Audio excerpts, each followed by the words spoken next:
On the 5th of May on the Connacht Telegraph, Jemima Burke broke the tragic story of the death of 17-year-old Sally Maaz. Sally had a congenital heart defect and other medical conditions which made her a vulnerable and high-risk patient. Despite testing negative for COVID-19, Sally was put into a COVID ward at Mayo University Hospital and died some days later. On the 6th of May, the day after the story broke in the Connacht Telegraph, the journalist who broke the story, Jemima Burke, attended the daily press briefing at the Department of Health. She asked the Chief Medical Officer, Tony Holohan, a very specific question. My question to you today is, can you confirm, are hospital patients who have not tested positive for COVID-19, are they admitted to COVID-19 wards? There are clear procedures in place to try to, in the hospital system, provide adequate and appropriate protection for people, separation of people in terms of risk of COVID between areas that are involved in the care of people who are COVID positive and known to be, and areas that are not. Can you confirm that a patient who has not tested positive for COVID-19 will not be put into a COVID-19 ward? Can you confirm that? What I'm explaining to you are the arrangements that are in place. It remains the possibility that even It's a yes or no answer, Mr. Holohan. Sorry, please don't interrupt. And I'm trying to give you a clear answer to the question.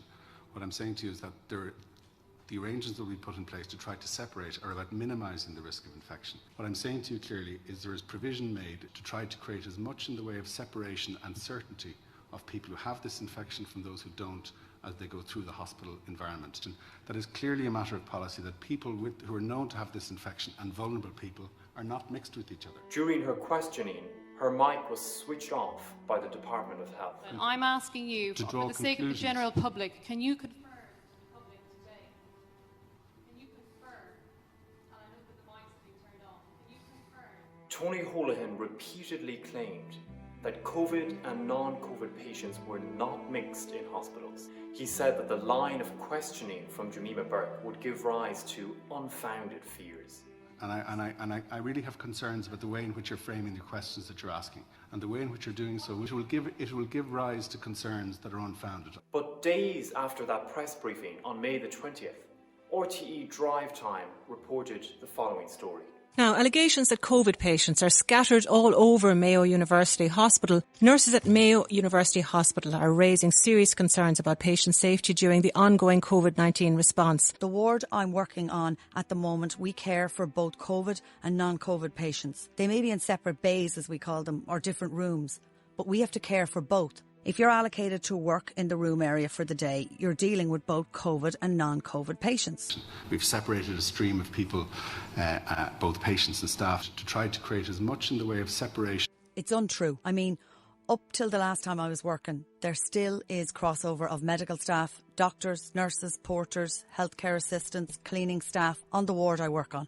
On a COVID ward? On a COVID ward, yes. The ward I'm working on at the moment, we care for both COVID and non-COVID patients. I mean, if you're dealing with COVID and non-COVID, you could go between a COVID and a non-COVID patient 20 times a day.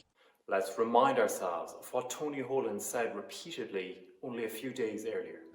That is clearly a matter of policy, that people who are known to have this infection and vulnerable people are not mixed with each other. And yet, when Tony Holohan returned to the daily press briefing after the RTÉ Drivetime report, not one journalist asked him anything about the shocking situation at Mayo University Hospital. As horrific details were emerging from County Mayo, where it is now clear that lives were needlessly lost, the assembled reporters joked with Tony Holohan about the weather.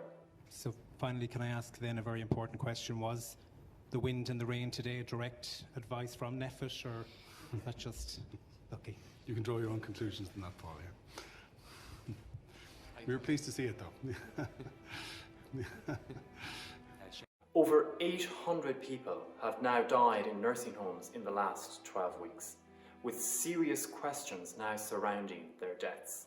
Hundreds more have lost their lives in COVID wards around Ireland. These people were isolated from their loved ones. They were voiceless. They had no one to speak for them. Their lives were precious and they matter. We are calling for an immediate Garda investigation into Mayo University Hospital. We are also calling for Tony Holohan to go. The man who did all in his power to stifle an investigation into the Cervical Check Scandal lied to the only journalist who challenged him with the truth about what is happening in our hospitals. Scores of the most vulnerable and helpless in our society have needlessly lost their lives. It's high time that Tony Holohan was held to account.